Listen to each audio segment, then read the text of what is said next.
Kamakailan lang binalik sa atin tong unit na to dahil na disgrasya. Medyo malala yung tama ng unit ni Bossing. Pero ngayon, eto na siya. Napaka-flawless na, di ba? Mas pinasimple at mas pinalinis ang dating. Kaya kung interesado ka kung paano natin to ginawa, tara, samahan nyo kami. Nagulat ako na dinala uli dito tong unit ni Bossing dahil ilang taon na rin yung dumaan simula nang ginawa natin to. Pero mas nagulat ako nang makita kong wasak na wasak talaga yung unit ni Bossing. Sinalpok daw sila at tumilapon kaya ito yung nangyari sa unit niya. Sobrang daming tama. Akala ko nga may ipapagawa lang si Bossing nang nilapitan ko. Sobrang daming gasgas ng unit talaga niya. Kaya sa dami ng gagawin natin sa unit na to, fast forward na lang tayo. Pagkatapos ng sobrang daming prosesong ginawa natin, nag-ground coat na tayo ngayon ng ating base coat. Palit kulay na rin kasi si Bossing para naman daw maiba sa dating kulay ng motor niya. Since blood red yung gustong kulay ni Bossing, nag-ground coat muna tayo ng silver. At after ng flash off or pagpapatuyo, i-apply na natin yung top color natin, ang candy red. Ang candy red mga kadip, nakadepende po sa inyo kung anong kulay or tingkad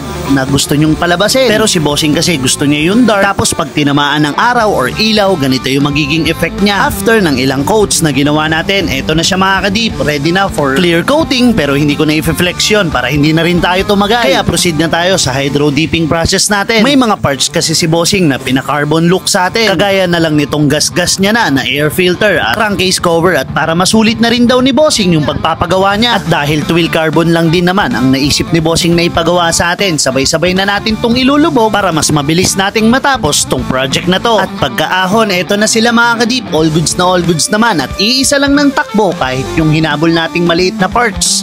Alright, di ba? Ito na yung mga parts ni Bossing mga kadip. All goods na. Kapag hugas niya, rekta final output tayo agad para mas may flex na natin sa dulo ng video na to yung final output. Yan, Bossing. Si Bossing, siya yung owner na ito. Kamusta? Ganda po, solid. Solid na nakapasa naman sa'yo, boss? Pasa, boss. Pasado? Pero kung dinala mo yan dito, kung dinala mo dito to para solid, ganda.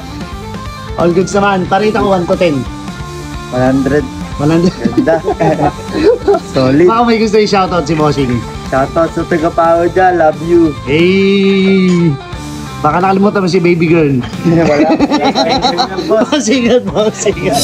Project done at medyo mahihain lang yung ating panauhin for today's video. Pero ang importante, nawala na yung galos ng unit ni Bossing at happy na siya uli. May mga original carbon nga pala dito si Bossing pero hindi naman nalayo yung ginawa natin, di ba? Kitang-kita nyo naman mga kadip. At yung pinowder coat natin kay Bossing, buhay na buhay pa rin kahit ilang taon nang nagdaan. Muli, maraming salamat po Bossing dahil sa amin nyo pa din pinagkatiwala itong unit ninyo. Dahil sa dinami-dami ng inyong madadaanan na mas magagaling, di hamak kesa sa atin, andun pa rin yung loyalty nyo. Dun pa lang po, panalong-panalo na kami. Maraming salamat po sa mga nanood at umabot hanggang dito sa dulo ng video na to. And congrats Team Paulworks, nakapagpasaya na naman tayo. So paano? Kita-kits next vlog. To God be the glory.